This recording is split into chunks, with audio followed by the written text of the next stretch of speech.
Sometimes bad stuff happens, even to the greats, the Ritz-Carltons, the Amazons, the Apples of the world. Sometimes things go south, and there's a customer experience failure. But what makes these companies different is they recognize that they need not resign themselves in the face of a failure like that to creating a brand terrorist or even a dissatisfied customer. What they recognize is that if they overcorrect on the recovery, if they knock the ball out of the park on the recovery, that they can actually create a peak in the experience that eclipses the negativity of the failure itself. And it's been shown in studies that if you do this well, you sometimes can actually create a more loyal customer after the failure and recovery than you had before. So the story I'm going to tell you to illustrate this, I like to leave it for last because not only does it illustrate this principle, it actually illustrates some of the others we've talked about, things like advocacy, stirring emotion. And I can tell you this is a true story because it happened to me. It's a personal story. And it goes back to when I was an executive at a Fortune 100 insurance company.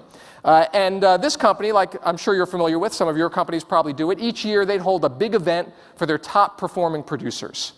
And it was a really big deal. This one was being held at the Ritz-Carlton in Naples, Florida.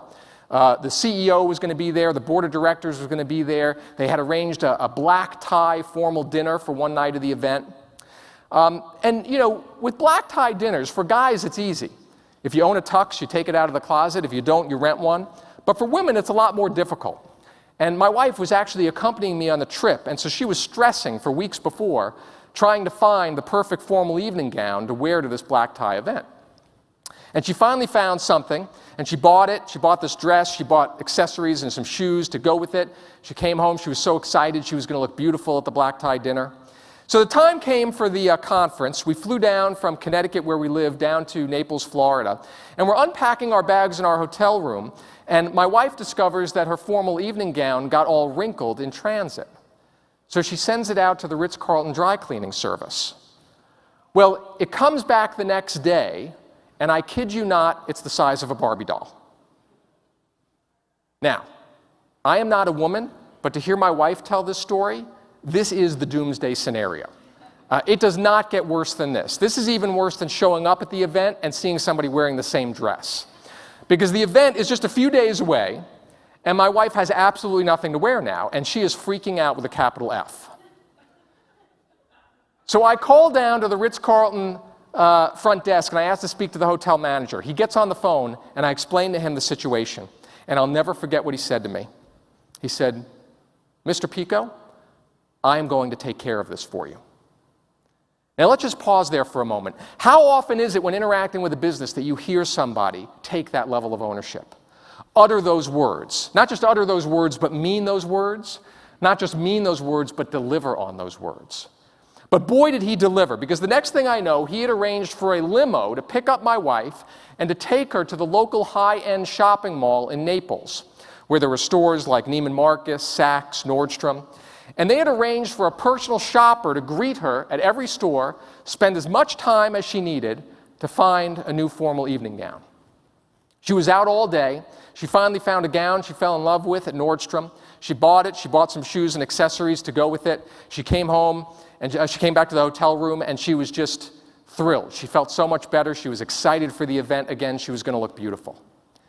Here's the kicker. Ritz-Carlton paid for the whole thing. They paid for the limo to take her to the shopping malls. They paid for the dress, the accessories, the shoes. They paid for it all. Pretty impressive service recovery, right? Wait, it gets better. So it's the night of the event. The event starts at 6 o'clock. We're in our room. It's about 5 o'clock. I'm getting dressed on this side of the room. My wife's getting dressed on the other side of the room. I'm putting on my tux. Suddenly I hear an audible gasp from the other side of the room. I go over to my wife and I say, "Rebecca, what's the matter?"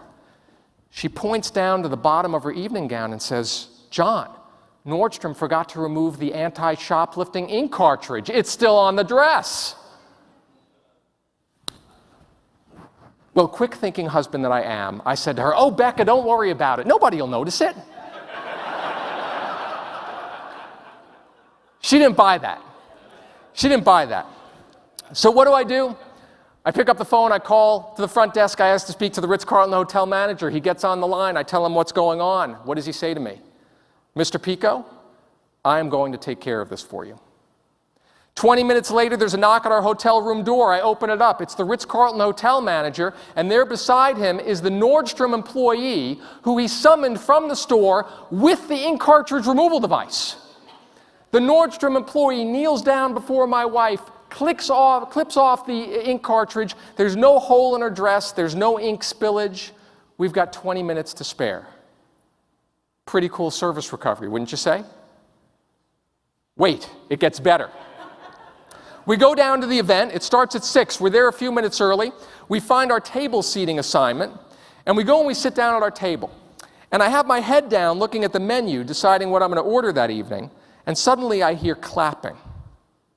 And I look up, and there at the end of the table is the Ritz-Carlton hotel manager and members of his staff, clapping, applauding in admiration of how beautiful my wife looks. It was like that scene from the movie Pretty Woman. Do you remember that? Julia Roberts had to get an evening gown for Richard Gere's event, and she went out, she came back to the hotel, and the hotel manager was there giving her a standing ovation with his staff.